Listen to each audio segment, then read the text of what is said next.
Fala, enfermagem, tudo bem? Meu nome é Edson, sou enfermeiro e hoje nós vamos tratar de um assunto muito importante, que é com relação ao câncer de próstata, né? Nós estamos em novembro, e nós falamos muito do Novembro Azul, né? Então nós vamos dar aqui a nossa parcela de contribuição com relação a esses dados tão importantes, né, que vem do Ministério da Saúde, que fala acerca do câncer de próstata, que é algo que ainda é um pouco desconhecido, por questões que às vezes os homens não querem se cuidar, né? Muitas vezes tem homem que diz que ele não vai na unidade de saúde porque se ele for ele vai descobrir mais doenças, né? E aí na grande visão, né, as pessoas já veem isso como se fosse um preconceito, né, do homem de se cuidar. A gente percebe que a mulher se cuida mais do que o homem, né? Com relação à saúde, as mulheres se cuidam bem mais do que os homens. Isso é fato, né? Mas isso é uma realidade que nós devemos mudar, né? Que o homem diz: se eu for na unidade de saúde, eu vou descobrir que eu tenho mais doença, né? Então eu não vou, que eu não quero nem saber, né? A grande maioria dos homens diz isso, mas nós não podemos pensar dessa forma, tá? Porque se o homem adoecer, não vai ser só ele que vai adoecer a mulher dele, vai adoecer os filhos, né? Psicologicamente, né? Mentalmente, sua esposa vai adoecer, né? Seus filhos também, né? Se o homem, se ele for a estrutura da casa, se ele for ele que gerencia, né? Quem consegue o mantimento, quem cuida da casa, né, financeiramente, se esse homem adoecer, adoece toda a família. Então daí a importância do homem se cuidar, né? E nós estamos aqui no Novembro Azul para falar disso, para falar do autocuidado. O homem tem que se cuidar, o homem tem que se valorizar, né? Então, para nós falarmos de câncer de próstata, nós precisamos entender o que é a próstata, né? A próstata fica abaixo da bexiga, né? E ela fica, a uretra passa bem pelo meio dela, ela fica acima do testículo, né? E essa próstata, ela tem duas funções muito importantes, né? Que é a produção, né? Ela trabalha na produção do esperma, ou seja, na nutrição do esperma. Nós sabemos que a vagina da mulher ela é muito ácida, né? Tem que ter uma acidez, isso é normal. E por essa mulher ter a acidez, o espermatozoide, se não tivesse essa nutrição vindo pela próstata, o espermatozoide morreria ali mesmo na vagina da mulher, né? Lembrando que essa acidez é uma proteção, né? Então essa nutrição que a próstata faz do espermatozoide faz com que ele não morra, né? Na vagina. Ele também auxilia no trato urinário, né? No controle urinário, né? O homem de 45 anos já vai entender mais ou menos o que eu estou falando, né? A partir dessa idade, que é que o homem já fica com uma dificuldade para mijar, né? Por conta às vezes da próstata, né? A próstata aumenta de tamanho e por ela aumentar de tamanho pode acontecer isso, né? O homem vai várias vezes ao banheiro, não consegue esvaziar a bexiga, né? Tem gotejamento também, né? Então isso é algo que pode acontecer com a hiperplasia, né? Quando a próstata aumenta de tamanho. Lembrando que a nossa próstata ela aumenta de tamanho, né? A partir de 45 anos pode ser que isso aconteça, essa hiperplasia benigna, né? E aí a próstata ela tem algumas doenças, né? Que a gente pode ver aqui que são as prostatites, né? E ela pode ser inflamatória, infecciosa, aguda e crônica, né? Como é que ela é inflamatória, né? Ela pode ser inflamatória porque o nosso organismo ele inflama, né? E por ele inflamar, pode ser que essa inflamação chegue até a nossa próstata, né? Às vezes até uma garganta inflamada, mal curada, né? Que aí os antígenos, né, ficam no corpo, né? Ele pode se alojar também lá na próstata, causando a inflamação da próstata, né? E aí nós vamos dizer que ela é endógena, né? Que ela está vindo de dentro para fora, mas ela também pode ser infecciosa. Como é que ela vai ser infecciosa? Essa doença prostática, como é que ela vai ser infecciosa? É quando, geralmente, quando o homem tem várias parceiras, né? E quando ele tem várias parceiras, pode ser que ele pegue uma determinada infecção uma infecção de outra, né? Não tem uma parceira só. Então, nesses casos, pode ser que ele adquira essa prostatite infecciosa, né? Aí ela pode ser aguda também e pode ser crônica. Pode ser crônica quando ele adquiriu várias vezes, né? Não foi uma nem duas vezes, várias vezes. Então ela pode se tornar crônica, como também ela pode ser aguda, né? Então o parceiro adquiriu aquela infecção, mas foi tratada só daquela vez, pronto, foi aguda. Mas ela passa a ser crônica quando ela começa a ser acometida várias vezes, né? E aí nós temos algumas doenças também ainda falando da próstata, que é a hiperplasia, né? Nodular. E essa hiperplasia nodular, ela já começa a ficar preocupante, né? Porque ela já tem um nódulo nela, já tem algo diferente. É diferente da hiperplasia prostática benigna, como eu falei, quando a próstata só aumenta de tamanho. Entendeu? Então tem essas são as variações, né, da próstata. Nesse processo, né, tem um aumento progressivo e lento da glândula, né? Na hiperplasia benigna. Ela é comum, né, com o envelhecimento, ou seja, com a idade, né, a nossa próstata aumenta de tamanho, como eu já relatei, e ela tem alguns sintomas, né, urinários. Quais são os sintomas urinários? O jato urinário fraco e fino, né? O homem já não consegue ter aquele jato de urina forte, né? Já vai ser aquele jato mais fino e fraco por conta que a próstata, como eu falei, pode estar com uma hiperplasia, né? Pode estar aumentada de tamanho. E se ela está aumentada de tamanho, deixa eu só marcar aqui, se ela está aumentada de tamanho, ela vai dificultar para a urina passar aqui, ó, tá vendo? Então aqui já vai ter um problema, né? O que mais? Vai ter aumento da frequência urinária. O senhor que já vai no banheiro durante a noite várias vezes e não consegue esvaziar a bexiga completamente por conta que a sua bexiga está aumentada de tamanho, né? E aí pode ser uma inflamação também, né? Que mais? Sensação de resíduo, né? A micção, pós-micção, ou seja, o cara mijou, foi ao banheiro, mijou, mas sente que ainda tem algo no canal da uretra, não consegue esvaziar a uretra. Então esses já são sintomas, né, de uma próstata que pode estar com uma hiperplasia ou pode estar com uma próstata aumentada de tamanho. Gotejamento no final da micção também, né? Muitas vezes o senhor vai no banheiro, né? E aí ele mija e quando vai guardar o pênis, ainda sente que tem urina, né? Às vezes acaba mijando, acaba gotejando na cueca ou no short. Então esses já são sintomas que nós homens devemos nos precaver, né? Já devemos ficar atento que algo não está correto e nós precisamos procurar uma unidade de saúde. E aí, sobre o câncer de próstata, ele é mais frequente na zona periférica da glândula, ou seja, a nossa próstata ela é uma glândula, né? Então, onde é que ela vai aparecer? Ela vai aparecer mais aqui, ó. Ou seja, nessa região aqui que eu estou marcando de vermelho, é que vai ter maior índice de onde esse câncer vai querer se desenvolver, tá?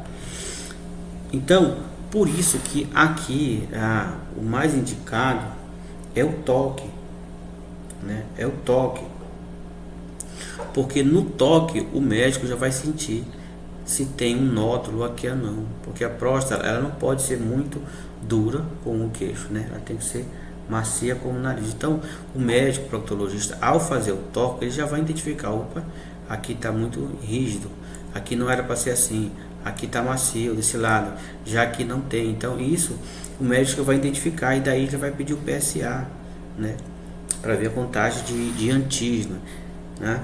E um dos problemas é que o câncer de próstata ele pode aparecer em uma próstata normal. Então eis aqui o problema, né? Porque se aparece numa próstata normal, pode aparecer o que em qualquer pessoa, né? Por isso que nós devemos ir está procurando a unidade de saúde, né? Outro fato, não dá sintomas inicial. Então esse outro problema sério é porque a próstata, quando ela começa, o começo, né? Quando ela começa a aparecer a hiperplasia, quando tem célula cancerígena, ela não vai te dar sinal. E por ela não te dar sinal, né, passa despercebido, né? O homem não vai atrás. Por isso que o ideal é fazer o histórico familiar, a anamnese, né? Tem alguém na família que teve câncer de próstata, é obeso, é sedentário, é da raça negra, né? Sabemos que a raça negra tem grande predominância, né, para ter o câncer de próstata. E ainda sobre o câncer de próstata, é que é o segundo câncer mais frequente entre os homens após os tumores de pele não melanoma, né? Ou seja, é o segundo câncer mais frequente nos homens, né? Um diagnóstico de câncer de próstata a cada 7 minutos, ou seja, a cada 7 minutos uma pessoa no mundo todo é diagnosticada com câncer de próstata. Um óbito pela doença a cada 40 minutos, ou seja, a cada 40 minutos tem um homem morrendo de câncer de próstata. 25% dos portadores de câncer de próstata morrem devido à doença. Olha, são dados importantes. 20% dos pacientes com câncer de próstata são diagnosticados em estágios avançados. Olha aqui o problema, entendeu? Ou seja, 25% dos homens, em 100 homens, 20 homens já são diagnosticados com caso avançado da doença, né? Quando esses sintomas começam a aparecer, 95% dos casos já estão em fase adiantada. Então olha aqui o problema que nós temos, né? Nós homens devemos nos cuidar quanto antes possível, não pode esperar. Por isso que nós falamos, a partir de 40, 45, façam o exame, vão à unidade de saúde, procure um proctologista. Não é possível prevenir a doença, mas é possível diagnosticá-la precocemente, né? Então temos como diagnosticar, temos métodos, né? O diagnóstico precoce, a chance de cura é de 90%. Olha, 90% das pessoas que foram diagnosticadas no estágio inicial tem 90% de cura. Então é um índice muito bom. A estimativa do INCA, né, que é de 2022 a 2026, e aí que entra 2024, estima-se que 71,730 homens vão ser acometidos por essa doença, por esse câncer, né? Ele perde apenas por câncer de mama, né? E se considerar os tumores de pele não melanoma, o câncer de próstata é mais incidente entre os homens em todas as regiões do país, ou seja, é algo que abrange o país todo, é algo que deve ficar em nossas mentes. E aí nós temos alguns fatores de risco, né? Que é a idade, né? Com o envelhecimento, né? Lembrando que eu falei que com o envelhecimento a nossa próstata ela vai aumentando de tamanho, ela aumenta de tamanho, né? Por conta da idade. Que mais? História familiar, né? Hereditário, né? Se alguém na família teve câncer de próstata, pode ser que você também venha ter câncer de próstata, por isso deve fazer a análise, né? Olha aí, se um parente de primeiro grau, se você tiver um parente de primeiro grau, você que teve câncer de próstata, você tem 2 vezes mais chance, né, de ter câncer de próstata. Se você tiver 2 parentes de primeiro grau, a chance aumenta para 6 vezes mais você vai ter chance de ter câncer de próstata. E aí nós podemos ver também que a raça negra, né, tem grande incidência de ter câncer de próstata, obesidade, hábito alimentar, né, aquela gordurinha, né, que as pessoas gostam, né, daquele churrasquinho, e essa parte queimadinha aqui, ó, como diz o parente, isso aqui é veneno, né? Essa parte queimada aqui é um perigo, né? Para quem tem histórico familiar de câncer de próstata, não só para próstata, mas para outros tipos de câncer, né?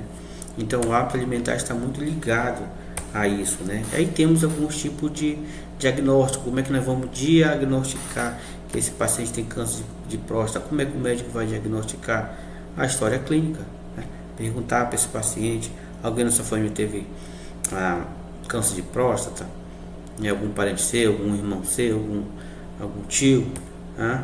Aí depois o toque retal, lembrando que o toque retal ele é bem eficaz porque ele vai nos dizer se essa próstata tem algum nódulo ou não, né?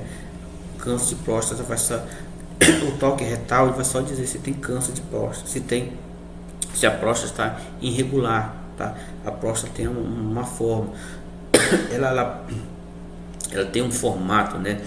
Ela tem ela não pode ser muito dura como o queixo, né? Ela precisa ser macia como o nariz, né? Já disse aí um proctologista. O PSA também, que é o antígeno prostático específico, né?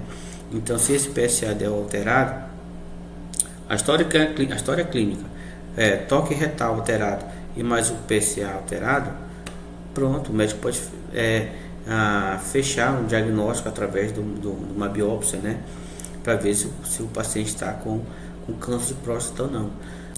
Por que o exame de próstata é tão importante? Porque, olha aí, 20% dos casos de câncer de próstata são diagnosticados exclusivamente pelo exame de toque retal. Ou seja, 20% dos homens são diagnosticados e têm câncer de próstata logo pelo toque. Então, daí a importância de fazer o toque retal, né? Os homens devem deixar esse machismo, né? Esse medo, né? De fazer o toque e fazer sim o toque, fazer o exame para diagnosticar, né, se ele está com uma hiperplasia benigna ou se ele está com nódulo, né? Então o toque, olha, aonde é que o médico vai tocar? O médico vai tocar nessa região aqui, lembrando que essa região aqui, ó, vendo essa região aqui, é aqui onde está o nódulo, então é aqui que o médico vai sentir, tá? Por isso que o médico precisa fazer o toque nessa região aqui. E aqui ele vai identificar se tem algum nódulo, se tem rigidez, né? E daqui ele pode pedir a biópsia. E aí nós temos ainda do diagnóstico, né? Que é o toque suspeito, o médico tocou, tem algo rígido, tem algo que não era para estar lá, ele vai pedir o que? O PSA, né? E depois ressonância multiparâmetros também da próstata, né? A biópsia prostática seguido por ultrassom. Isso aqui é a escala de Gleason, né, para saber o tipo de agressividade do câncer, né? Ele vai coletar várias partes da próstata e aí ele vai fazer esses cálculos para saber a escala de agressividade de Gleason, né? E aí, mas o tratamento depende do que? Vai depender se o câncer está só na próstata, né? Se o câncer envolve órgãos vizinhos, se tem metástase, se já está na corrente sanguínea. Então, vai depender disso o tratamento. Por isso que o tratamento, por isso que o diagnóstico tem que ser feito antes, para que o tratamento seja eficaz. Aí depois que já envolve órgão vizinho, como bexiga, testículo, aí já fica mais complicado, né, o tratamento. E ainda tendo o tratamento tem a vigilância ativa. O que é essa vigilância ativa? Essa vigilância ativa, por exemplo, um paciente de 88 anos, né? O médico pode ser que o médico nem queira fazer mais um tratamento com quimioterapia, com radioterapia. Pode ser que ele queira só fazer a vigilância ativa, né? Que é o ato dele estar verificando de 8 em 8 semanas, de 3 em 3 meses, como é que está se desenvolvendo esse câncer, se aumentou esse câncer, se aumentou muito de tamanho, porque em alguns casos, dependendo do paciente, o médico não vai iniciar um tratamento muito agressivo, né?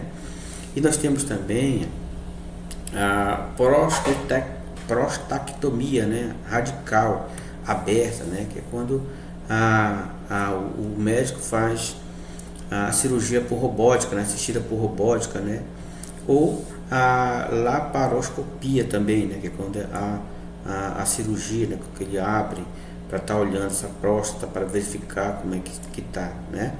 E nós temos também a radioterapia, né, externa, que essa radioterapia externa é quando o paciente é colocado num equipamento, né, desse tipo de equipamento aqui, né, em que ele vai fazer a radioterapia externa. E também nós temos a braquioterapia, que essa braquioterapia aqui é quando o médico faz a incisão, né? E vai colocar um equipamento que vai só como é que podemos dizer, só no meio da próstata. A próstata aqui, aqui passa a uretra, um desenho muito bonito, né?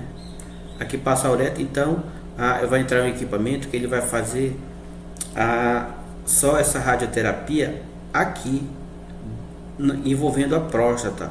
Ou seja, não vai ser nesse equipamento grande aqui, onde vai envolver grande parte do corpo, né? Então, nesse tratamento aqui, desse desenho lindo, nesse desenho aqui, que eu estou tentando explicar para vocês, essa radioterapia vai ser feita só local, né? Não vai ser nessa máquina que vai ser a região toda, tá? É só para a gente entender. E também tem o bloqueio de hidrogênio, né? Que ela pode ser a orquiectomia, né? Que é quando a retirada do testículo. Então, aqui na orquiectomia vai ser tirado o testículo desse paciente, né? Para ele não produzir a testosterona, né? E esse aqui é o bloqueio andrógeno. Mas também ele pode ser medicamentoso, né? Esse tratamento aqui pode ser o que? Medicamentoso, onde o paciente vai passar medicação para esse paciente para que ele diminua a produção de testosterona. Só para entender, tá? Esse aqui ele vai ser removido o testículo, e esse aqui não vai ser removido o testículo, porém vai ser diminuída a produção de testosterona. E é tão famosa também quimioterapia ou radioterapia, mas vai depender de cada caso, né? Então é isso, né? A partir dos 45 anos eu digo que o homem deve procurar uma unidade de saúde, né? Fazer suas avaliações para ver se ele tem um câncer de próstata, se tem uma hiperplasia ou não. Não é isso? Então essa foi a nossa contribuição. Espero que todos tenham gostado e que os homens possam se cuidar mais. Afinal de contas, nós somos uma sociedade e uma família fica muito abalada quando o homem está doente, quando a mulher está doente, né? Todos adoecem. Não adianta dizer que só o homem vai adoecer, não. Vai adoecer o homem, vai adoecer a família, vai adoecer a mulher. Tá bom? Fiquem todos com Deus. Essa foi a contribuição aí do cenário crítico. Obrigado.